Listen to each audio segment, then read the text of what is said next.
Hello viewers, আসসালামু আলাইকুম। আপনার মাইক্রোসফট অফিসে আমি একটি পিকচার ওপেন করে রেখেছি। এই পিকচারের ব্যাকগ্রাউন্ডটা দেখুন কত সুন্দরভাবে আমি রিমুভ করতে পেরেছি।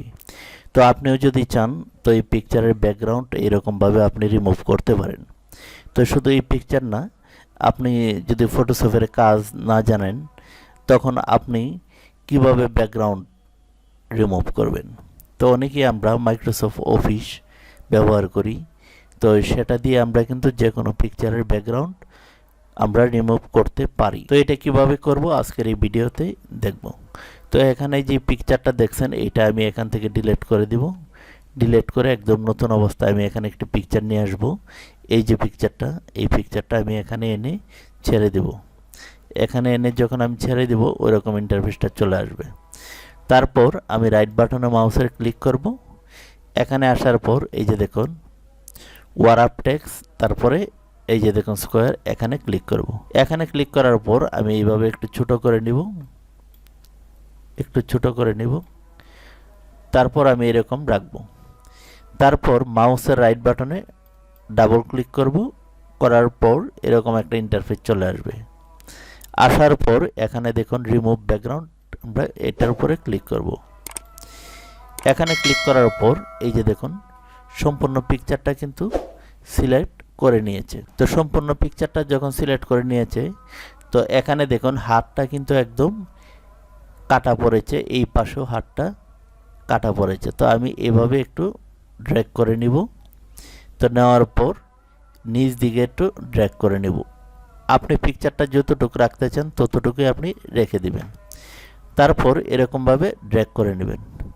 ড্র্যাগ করে নেওয়ার পর আপনি চেক করে দেখবেন যে আপনার এই পিকচারের মাঝে এই যে মেরান্ডা কালার এটা রয়েছে কিনা। যদি না থাকে তো এরকমভাবে আপনি সিলেক্ট করে তারপর এই যে কিপ চেঞ্জ এখানে ক্লিক করব। এই যে দেখুন ব্যাকগ্রাউন্ডটা খুব সহজে কিন্তু রিমুভ হয়ে গেছে। তো আমি আরেকটি পিকচারের আমি একটু ব্যতিক্রমভাবে দেখাবো। তো এই পিকচারটা আমি এখান থেকে ডিলিট করে দিব। ডিলিট করে দেওয়ার পর আমি চলে আসব আমার কম্পিউটার থেকে। আসার পর এখান থেকে আমি আরেকটি পিকচার নিব। আমি যদি এই পিকচারটা যদি এনে আপনাদেরকে দেখাই, এই যে দেখুন। তো এই পিকচারটা আনার পর আমি ডাবল ক্লিক করি, এটা আমি একটু ছোট করে নিতে পারি। এরকমভাবে ছোট করে নিব। ছোট করে নেওয়ার পর এরকমভাবে আমি যখন ছোট করতে চাচ্ছি কিন্তু ছোট হচ্ছে না, তার জন্য রাইট বাটনে ক্লিক করব, ওয়ার্ম টেক্সট, তারপর স্কোয়ারে ক্লিক করব। করার পর এখন কিন্তু আমি খুব সহজে ছোট করতে পারবো। তো যদি আমি এইখানে ক্লিক করি, এই যে দেখুন সম্পূর্ণ পিকচারটা কিন্তু সিলেক্ট হয়ে গিয়েছে। তারপর আমরা যতটুকু রাখতে চাই ততটুকুই আমরা এখানে রেখে দেব। এরকমভাবে আমরা রেখে দেব। এই যে দেখুন, এই যে দেখুন।